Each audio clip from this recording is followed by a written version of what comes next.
నెల్లూరు జిల్లాలో సంచలనం రేపిన ట్రాన్స్జెండర్ హాసిని హత్యలో కేసును పోలీసులు ఛేదించారు.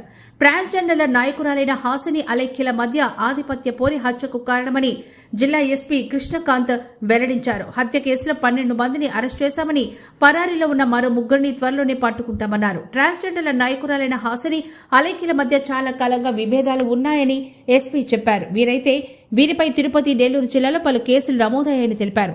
నమస్కారం. సో మీ అందరికి తెలుసు, మనకు 26th నైట్న హిజ్రా నాయకురాలు హాసిని మర్డర్ ఒకటి రిపోర్ట్ అయింది. సో ఈమె ఆ రోజు నైట్ పార్లపల్లి విడలూరు మండలంకి సంబంధించి ఒక టెంపుల్కి వెళ్ళి రిటర్న్ వస్తున్నప్పుడు, సో ఈ అండర్ బ్రిడ్జి దగ్గర ఈమె వస్తున్న వెహికల్కి ముందు సైడ్ వెనకల సైడ్ 2 వెహికల్స్ అడ్డం పెట్టి ఒక 10 మెంబర్స్ దాకా సీన్లో ఉండి ఆమెని మర్డర్ చేయడం జరిగింది. సో ఇప్పటి వరకు దీంట్లో మొత్తం 15 మంది ముద్దాయిల్ని మనం ఐడెంటిఫై చేసాం. సో ఈరోజు మనం 12 మంది ముద్దాయిల్ని అరెస్ట్ చేయడం జరిగింది. మిగతా 3 మనకు అప్స్టాండింగ్ ఉన్నారు, వాళ్ళని కూడా మనం వెరీ సూన్ అరెస్ట్ చేస్తాం. దీనికి మెయిన్ మోటివ్ ఏంటంటే, సో 2 గ్రూపుల మధ్య, అంటే ఏదైతే ఈ హిజ్రా గ్రూప్స్ ఏవైతే ఉంటాయో ఆ 2 గ్రూప్స్ మధ్య సుప్రమసీ లేకుంటే ఆధిపత్య పోరు కోసం అని చెప్పేసి జరిగినది. దీన్ని సో ఈ ఆధిపత్య పోరులో ఎవరైతే ఉన్నారో అలేఖ్య అని చెప్పేసి, సో ఆమె ఈ డిసీజ్డ్ ఎవరైతే ఉన్నారో, సో ఆమెకి ఇంతకుముందు ఎవరైనా ఆమె ఏదైనా సెటిల్మెంట్ చేసినప్పుడు కానీ ఏదైనా ఇష్యూస్ అప్పుడు ఒక పర్సన్ ఇప్పుడు మనకు ఏవన్నీ ఎవరైతే ఉన్నారో అతనికి కొద్దిగా హ్యూమిలియేషన్ అవన్నీ చేయడం వల్ల సో ప్రీవియస్ గ్రడ్జెస్ ఉన్నాయన్నమాట. దాన్ని యూటిలైజ్ చేసుకొని ఫైనాన్షియల్గా నేను సపోర్ట్ చేస్తాను, సో ఆమెని మర్డర్ చేయాలని చెప్పేసి వీళ్ళు మాట్లాడుకొని చేయడం జరిగింది. ఒక 1 వీక్ ముందు నుంచి వీళ్ళు కొద్దిగా ప్లాన్ చేసుకున్నారు. సో ఆమె ఎక్కడికి వెళ్తుంది అనేది కూడా వాళ్ళు చేసుకోవడం జరిగింది. సో ఆ రోజు 26th నైట్న సో ఆమె ఈ ప్రోగ్రామ్ చూసుకొని వస్తున్నప్పుడు మర్డర్ చేయడం జరిగింది.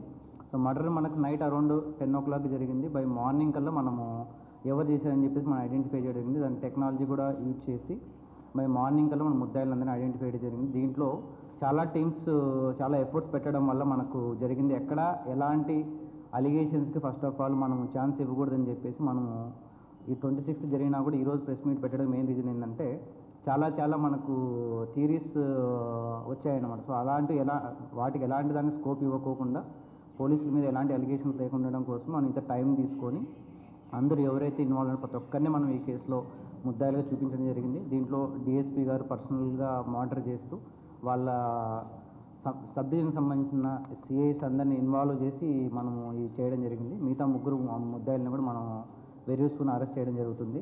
సో ఈ హత్య జరిగిన తర్వాత ఏంటంటే ఒకటే చెప్పడము, సో ఎవరైనా ఈ ముఠాలుగా ఫామ్ అయ్యి లా అండ్ ఆర్డర్కి ఏదైనా చేతిలోకి తీసుకుంటామని చెప్తే మాత్రం ఎవరిని స్పేస్ చేసే అయితే ఏముండదు. సో ప్రతి ఒక్కరూ లా అబైడింగ్గానే ఉండాలి. ఎవరైనా లా అండ్ ఆర్డర్కి కానీ ఏదైనా పీస్ డిస్టిక్లో ఏదైనా మనము డిస్టర్బ్ చేస్తామంటే మాత్రం వాళ్ళని స్పేస్ చేసే అయితే ఉండదు. సో ఎస్హెచ్ఓస్కు డిఎస్పీస్కి కూడా చెప్తున్నాను. సో మీ ఏరియాస్లో ఎవరైనా ఇలాంటి రౌడీ ఎలిమెంట్స్ ఉంటే వాళ్ళని పర్సనల్గా మానిటర్ చేయడం కూడా చెప్పడం జరిగింది. తర్వాత ఎస్పెషలీ మనకు మోర్ యాక్టివ్ ఉన్న రౌడీ ఎలిమెంట్స్ని కూడా ఎస్హెచ్ఓస్కి మనము టాస్క్ ఇవ్వడం జరిగింది. వాళ్ళ ఏరియాస్లో ఉన్న యాక్టివ్ రౌడీ ఎలిమెంట్స్ని వాళ్ళు పర్సనల్గా మానిటర్ చేయాలి. వాళ్ళ యాంటీసిడెంట్స్ వాళ్ళు ఏం చేస్తున్నారు ప్రతి ఒక్కటి కూడా మనం వెరిఫై చేయమని చెప్పడం జరిగింది. సో వాళ్ళ ఏరియాలో ఏదైనా జరిగితే మాత్రం ఆ కాన్సర్న్ ఎస్హెచ్ఓ మీద రెస్పాన్సిబిలిటీ ఫిక్స్ చేస్తాం. ఎవరిని ఏదైనా ఇలాంటి యాంటీ సోషల్ ఎలిమెంట్స్ కానీ యాంటీ సోషల్ యాక్టివిటీస్ చేస్తామంటే మాత్రం ఎవరిని మనము స్పేస్ చేసి అయితే ఉన్నది. ఈ విషయంలో మాత్రం మనం ఎవరు చెప్పినా కూడా మనం గట్టిగానే ఉంటాం. Thank you.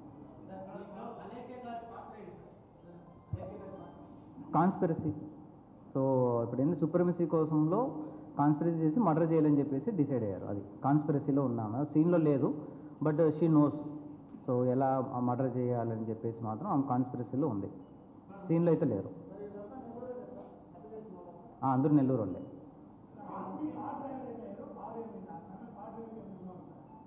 Present car driver involvement గురించి మనం యాక్చువల్లీ ఇన్వెస్టిగేషన్ చేయాలి. ఎందుకంటే మనకు మెయిన్ ఏంటంటే జరిగింది కాబట్టి ఇమ్మీడియట్గా మనకు ఎవరు మెయిన్ ఇన్వాల్వ్ అయిన వాళ్ళు దాని మీద మన ఇన్వెస్టిగేషన్ ఉంటుంది.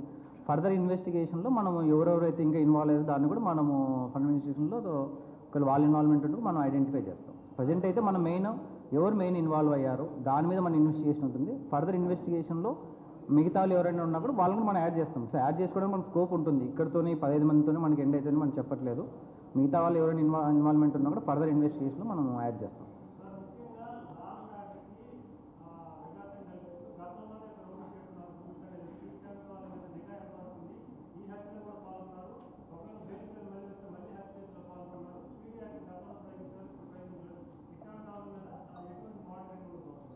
అదే ఇప్పుడు మీకు చెప్పాను కదా, ఎవరైతే యాక్టివ్ రౌడీ ఎలిమెంట్స్ ఉంటారో వాళ్ళని పర్సనల్గా ఎస్హెచ్ఓస్కి మనము టాస్క్ ఇవ్వడం జరిగింది.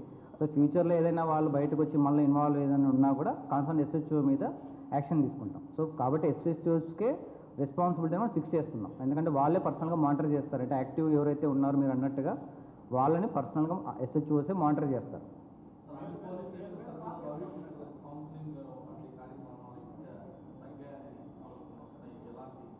సో కౌన్సిలింగ్ అయితే జరుగుతుంది, బట్ మనకేంటంటే హైకోర్టు గైడ్లైన్స్ కూడా ఉన్నాయి. సో ఒక పర్సన్ యొక్క లిబర్టీని మనము అదేంటి మనం కన్స్ట్రక్ట్ చేయాలని చెప్పేసి వాటన్నింటినీ కన్సిడరేషన్ తీసుకొని మనం చేయాల్సిన పద్ధతిలో మనం కౌన్సిలింగ్ చేస్తాం. కొంతమంది పాత నేరస్తులు ఉన్నారు. రౌడీ షీట్స్ అంటే ఒకరి మీద ఉంది, బట్ అది ప్రజెంట్ ఎగ్జిస్టింగ్ అని మనం వెరిఫై చేయాలి. సో మనం ఇనీషియల్గా ఏంటంటే కేసు మీద మనం ఫోకస్ చేస్తాం. ఫర్దర్గా మళ్ళీ వాళ్ళ యాంటీసిడెంట్స్ ఏంటి అన్నిటి మీద అంటే మనకు కేసు గురించి ఫస్ట్ మనం ఐడెంటిఫికేషన్ ఉంది. దాని తర్వాత టైం మనకు ఇదంతా అయిపోయిన తర్వాత మనకు టైం వచ్చిన తర్వాత మనం యాంటీసిడెంట్స్ అని వెరిఫై చేసుకుంటాం ప్రాపర్గా. అలాంటిది ఏది ఉండకూడదని చెప్పేసి టైం తీసుకొని, అలాంటి స్కోప్ ఇవ్వకూడదని చెప్పేసి టైం తీసుకొని 26th జరిగినా కూడా మనం 26th మనకు ఐడెంటిఫై అయినా కూడా ఈ రోజు పెడుతున్నాం. మెయిన్ రీజన్ ఏంటంటే అలాంటి దానికి ఏం స్కోప్ ఇవ్వకూడదు, మీడియా రేపొద్దున ఫలానా వాళ్ళని తప్పించారు అనేది రాకూడదని చెప్పేసి డిఎస్పీ గారిని పర్సనల్గా మానిటర్ చేయిస్తూ, సో ముద్దాయిలందరినీ ఇనీషియల్గా మనం ఏమనుకున్నాం, మీ అందరికీ తెలుసు ఇనీషియల్గా ఇది ఓన్లీ ప్రీవియస్ గ్రడ్జెస్ A1కి ఇంతకుముందు ఉన్న ఏదో హ్యూమిలియేషన్ చేసిన దాని మీదే మీ అందరికీ 1 or 2 daysలో మనకు బయట ఉంది. బట్ ఫర్దర్ కూడా ఏం స్కోప్ ఇవ్వకూడదని చెప్పేసి టెక్నాలజీ యూజ్ చేసేసి ఎవరెవరు ఇన్వాల్వ్ అయిన దాన్ని చేసుకున్న వాళ్ళు ఈరోజు మనకు 15 మంది వస్తుంది. ఇక్కడితో అవుతుందని చెప్పలేం, మేము ఇంకా ఎవరైనా ఉన్నప్పుడు మనం యాడ్ చేస్తాం. సో ఆ స్కోప్ ఇవ్వకూడదని చెప్పేసి మనం డీటెయిల్గా ఇన్వెస్టిగేషన్ చేసుకుని ఈరోజు ముద్దాయిలు మీ అందరి ముందర ప్రవేశపెడుతున్నాం.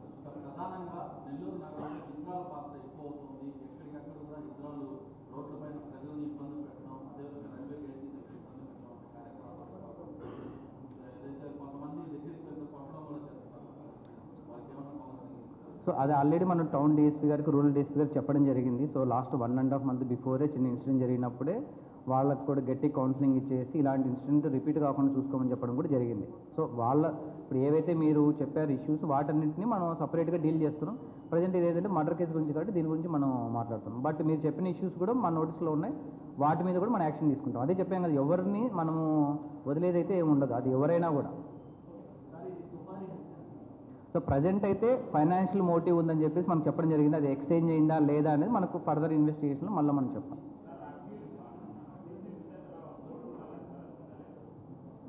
డిసీజ్ దగ్గర గోల్డ్ గురించా, అలాంటిది అయితే ప్రజెంట్ లేదు. బట్ అది కూడా ఇప్పుడు చూడండి, గోల్డ్ అంతా ఫ్యామిలీ మెంబర్స్కి ఇచ్చేశారు. ఓకే, థ్యాంక్ యూ అందరికీ. సో ఫస్ట్ ఆఫ్ ఆల్ దీంట్లో ఎవరైతే పార్టిసిపేట్ చేశారో, సో ప్రతి ఒక్కరు డే అండ్ నైట్ వర్క్ చేశారు. ఎందుకంటే ఎక్కువ మంది ఇన్వాల్వ్మెంట్ ఉండడం వల్ల ప్రతి ఒక్కరి సిఐల్ని అందరినీ ఇన్వాల్వ్మెంట్ చేసి చేయడం జరిగింది. సో వాళ్ళందరికీ కూడా మన రివార్డ్ రోల్స్ కూడా మనము చేస్తున్నాం.